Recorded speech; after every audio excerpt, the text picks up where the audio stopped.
जयपुर की आयुर्वेद में एक विशिष्ट परंपरा रही है और देखा जाए तो संपूर्ण भारतवर्ष में आयुर्वेद का अत्यधिक श्रेष्ठतम स्वरूप हमको प्राप्त होता है। आयुर्वेद की अवतरण की भूमि भी यही है और यहाँ पर इनका जो चिकित्सा की दृष्टि से है वो पूरे भारतवर्ष में प्रारंभ भी यहीं से हुआ है। आयुर्वेद को शाश्वत और अनादि मानते हैं, ये बहुत सी शास्त्रिक और सैद्धांतिक बातें हैं, प्रत्यक्ष करने की हैं, लेकिन उसी प्रक्रिया में प्रत्येक राज्य में और गांव-गांव में आयुर्वेदी चिकित्सा का प्राचीन समय से ही प्रचार रहा है।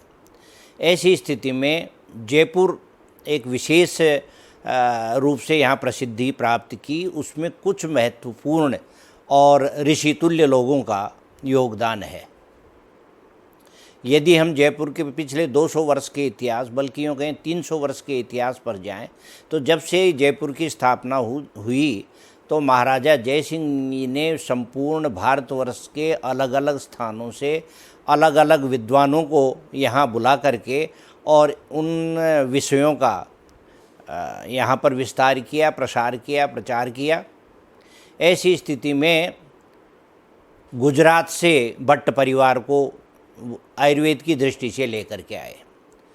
तो जिस समय यहाँ संस्कृत विद्यालय या संस्कृत पाठशाला की प्रारंभिक रूप में स्थापना हुई और जिन 5 लोगों को उसमें विषय अध्यापन के लिए नियत किया गया, उन 5 लोगों में एक लल्लू राम जी वैद्य भी थे जो कि भट्ट परिवार से थे और वो गुजरात से आए हुए थे।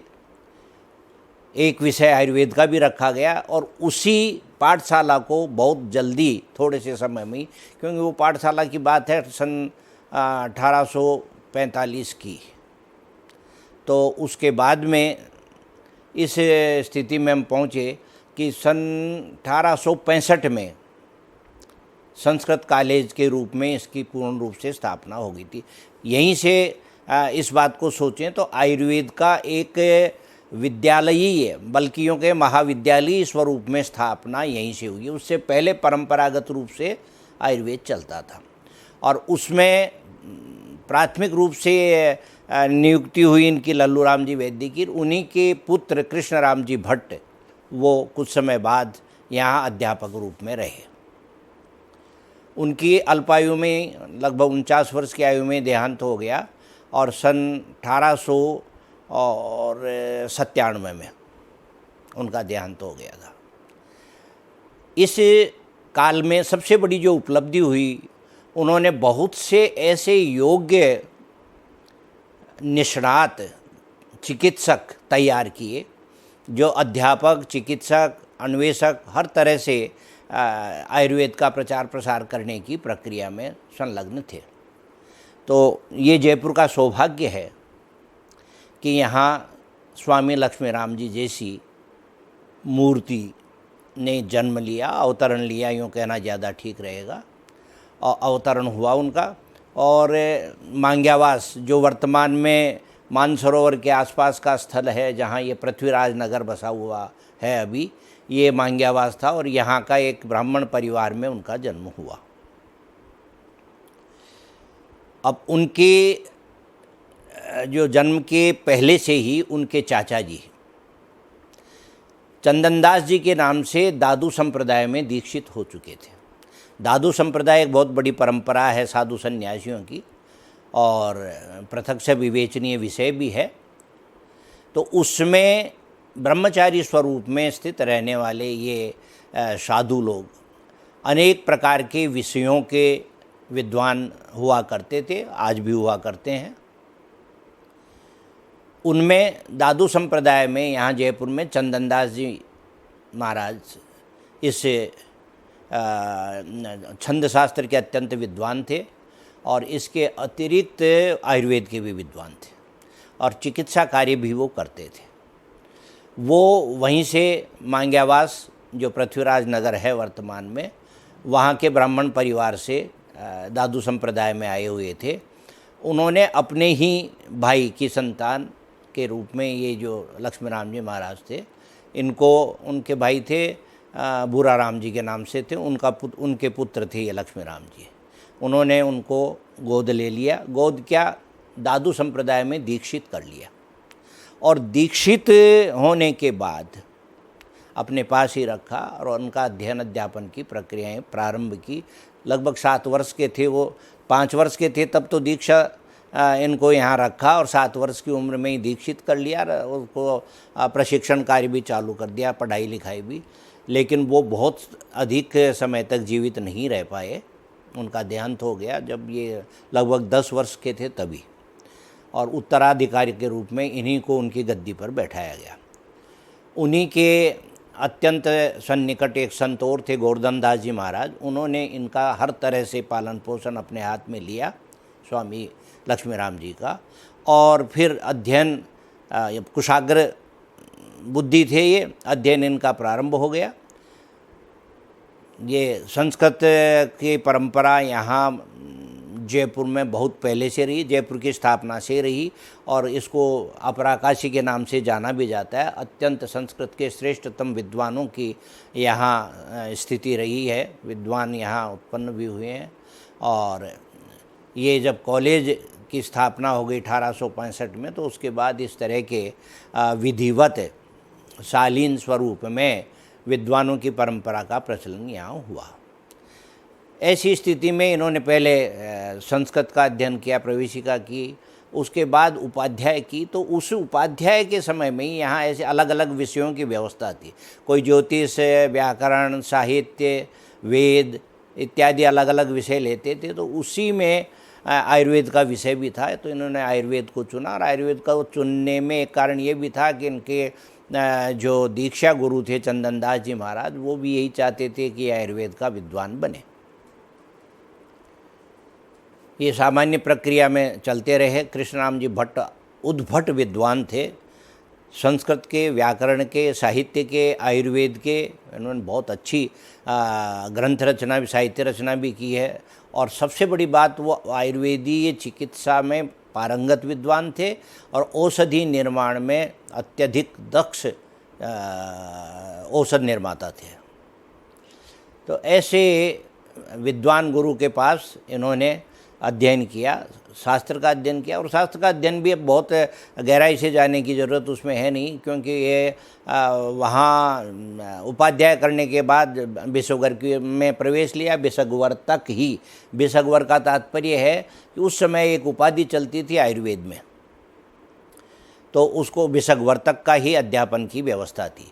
और बिसगवर को हम दूसरी दृष्टि से देखें तो शास्त्री तक का जो उपाधि की परीक्षा है वो बिसगवर तक की थी। इसके बाद की अध्ययन अध्यापन की व्यवस्था यहाँ पर नहीं थी पहले। और केवल आयुर्वेद में नहीं, किसी भी विषय में नहीं थी। व्याकरण, साहित्य, वेद, ज्योतिष, किसी में भी आचार्य की यहाँ व्यवस्था। आचार्य यदि किसी को करना है तो बनारस जाएं या अन्यत्र कहीं जाएं, बंगाल जाएं या और भी कहीं भी जाने की ऐसा था। और ये बहुत ही कुशाग्र बुद्धि थे। श्रेष्ठतापूर्वक इन्होंने आयुर्वेद को की इस बिसगवर परीक्षा को उत्तीर्ण किया। उस समय अधिकारी भी इनके वाक्पटुता से अत्यंत प्रभावित थे। अनेक कार्यक्रम होते थे छात्रों के भी। एक यहाँ जो राजसभा होती थी, उस राजसभा में आयुर्वेद के लोग भी जाया करते थे, जिसमें छात्र भी जाते थे। तो वहाँ इनकी प्रतिभा को पंडित मधुसूदन जी ओझा हैं, जो वेद विद्वान, भारत प्रसिद्ध वेद विद्वान थे। एक कालीपद जी बनर्जी थे, जो शिक्षा विभाग के अध्यक्ष थे। तो उस समय इन बहुत से विद्वानों ने मिलकर के विचार किया कि आयुर्वेद में भी ये बिसगवर के बाद की अध्ययन की व्यवस्था की जाए, अध्ययन अध्यापन की व्यवस्था करें तो लोग जो है इसको पढ़ें। तो आचार्य की पदवी के लिए कक्षाएं प्रारंभ कर दी गई।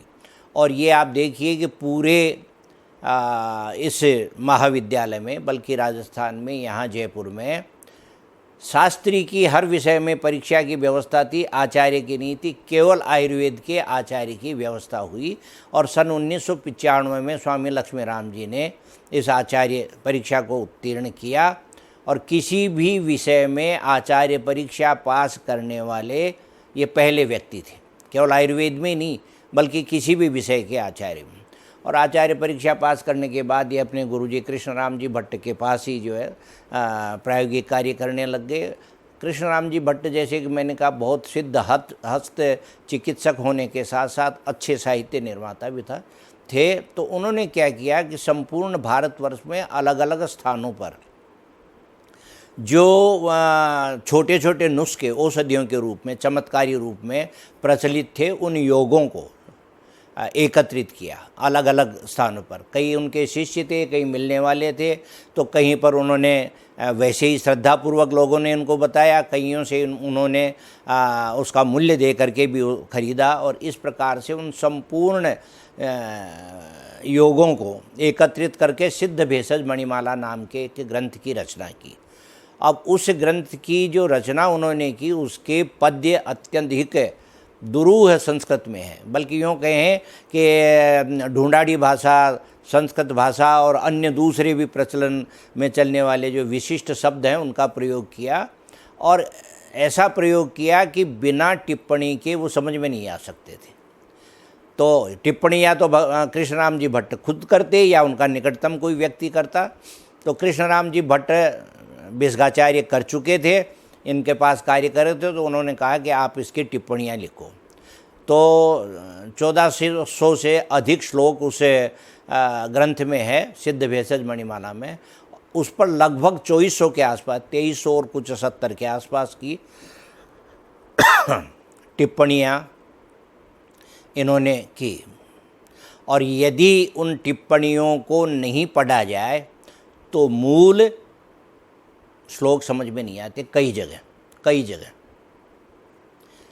तो ऐसे अच्छी श्रेष्ठ टिप्पणी उन्होंने लिखी नीचे, और वो ग्रंथ बाद में प्रकाशित भी हुए। इस प्रकार से उन्होंने अपनी प्रतिभा का परिचय वहाँ देना प्रारंभ कर दिया था। और उसी समय सन 2 साल के बाद में 1897 में उनका देहांत हुआ, और आयुर्वेद अध्यापक के पद पर इनकी नियुक्ति हो गई, वहीं महाराजा संस्कृत कॉलेज में। महाराज संस्कृत कॉलेज में आयुर्वेद एक विभाग के रूप में था, तो ये वहाँ नियुक्त हुए और अब अध्यापन कार्य करने लगे। ये अत्यधिक उद्भट विद्वान थे, संस्कृत, व्याकरण और संहिता ग्रंथों के जानकार थे। उन्होंने अच्छे योग्य छात्र तैयार किए, जिज्ञासु प्रवृत्ति के थे। तो इनमें ये रहा कि भट्ट कृष्णराम जी महाराज के पास में बहुत अधिक समय तक प्रायोगिक कार्य नहीं कर सका, तो मुझे प्रायोगिक कार्य और करना चाहिए। तो ये सोच करके इन्होंने, इनके एक शिष्य थे विष्णुदत्त जी ब्रह्मचारी, वो बंगाल के थे, बंगाल के, मुल्तान के, अलग अलग जगह के शिष्य आने लग गए थे यहाँ पढ़ने के लिए। तो ये वहाँ द्वारकानाथ सेन जी के पास, जो बहुत ही उस समय के प्रसिद्ध चिकित्सक थे सिद्ध बंगाल में, उनके पास गए। वहाँ जाके इन्होंने अध्ययन प्रारंभ किया, और अब उनके पास समय नहीं था, तो इनको तो ये शास्त्र में और सैद्धांतिक विषयों में तो निष्णात थे ही, इनको प्रायोगिक करना था। प्रायोगिक में उनके पास बैठ करके इन्होंने चिकित्सा कार्य सीखा। और आप ये देखिए कि उनके पास बहुत कम समय रहता था, लेकिन जब वो रोगी देखने जाते तो जिस बग्गी में बैठ करके जाते उसी बग्गी में इनको बैठा लेते, शास्त्र चर्चा करते हुए जाते, शास्त्र चर्चा करते हुए आते, रोगी को किस प्रकार से देखना है, चिकित्सा किस तरह से करनी है, क्या करनी है, सब बातें उन्होंने सीखी। लेकिन वहाँ से जो है इनको आना पड़ा, लगभग 2.5 माह ये वहाँ रहे, और वहाँ उस समय प्लेग का प्रसार हो गया था। तो इनको वे आ गए वहाँ से आते हुए उन्होंने सोचा कि मैं अब सीधा जयपुर जाने के बजाय जब अध्ययन के लिए आया हूँ तो थोड़े दिन बनारस में पढ़ लेते हैं। तो ये बनारस में रुके। वहाँ परेशनाथ जी सेन, जो द्वारकानाथ सेन जी के शिष्य थे, उनके पास ही आए। लेकिन आते कुछ समय बाद ही उनको स्वयं को वहाँ उनका पेट गड़बड़ हो गया, अतिसार हो गया और बीमार रहने लग गए। तो करीब 1 माह रहे, लेकिन बहुत अधिक अध्ययन की प्रक्रिया वहाँ या कुछ सीखने की प्रक्रिया हो नहीं सकी। ये जयपुर आ गए, जयपुर आके अपना अध्यापन कार्य करने लगे। तो इस प्रकार से इनकी चिकित्सा यहाँ ठीक आने के बाद इन्होंने थोड़ा और उस प्रायोगिक स्वरूप को, जो जयपुरी परंपरा है, उसमें बंगीय परंपरा और बनारस की परंपरा को भी थोड़ा बहुत सम्मिलित किया, और चिकित्सा अच्छी चलने लगी। इनकी चिकित्सा का ये वैशिष्ट्य था, बहुत से लोगों को इसमें थोड़ा सा भ्रम भी है कि बड़े महंगे चिकित्सक थे, पर ऐसा नहीं है। ये बहुत ही कम बोलते थे, लेकिन अत्यधिक दयालु चिकित्सक थे। रोगी जितने भी आते थे इनके पास, उनको नुस्खे प्राय लिख के दे दिया करते थे। तो उस समय जयपुर में पंसारियों और अत्तार की बहुत ज़्यादा दुकानें चलती थी, तो वहीं से वो लोग तैयार करके इनको दे दिया करते थे। तो बहुत मतलब गरीब व्यक्तियों में को कोई खर्च विशेष नहीं करना पड़ता था, और धनवान लोगों से ये पैसे लिया करते थे। लेकिन औषध निर्माण भी उच्च गुणवत्ता वाली औषधियों का निर्माण करते थे, वो देते थे। ऐसा भी ये भी सही है कि बाहर यदि किसी रोगी को देखने जाते तो उस समय की संपूर्ण भारतवर्ष में संभवतः सबसे ज़्यादा फीस लेने वाले व्यक्तियों में थे। 1000 रुपये रोज़ के उस समय फीस लिया करते थे। तो जाने से लेकर वापस जयपुर पहुंचने तक की फ़ीस हुआ करती थी। लेकिन ये बीकानेर के महाराजा और बूंदी के महाराजा जो है, उन लोगों ने इनसे बड़ा सम्मानपूर्वक इनको बुलाया, चिकित्साएँ ली। ऐसे बहुत से चिकित्सा की दृष्टि से इनके जिसको हम कह सकते हैं कि कथानक हैं।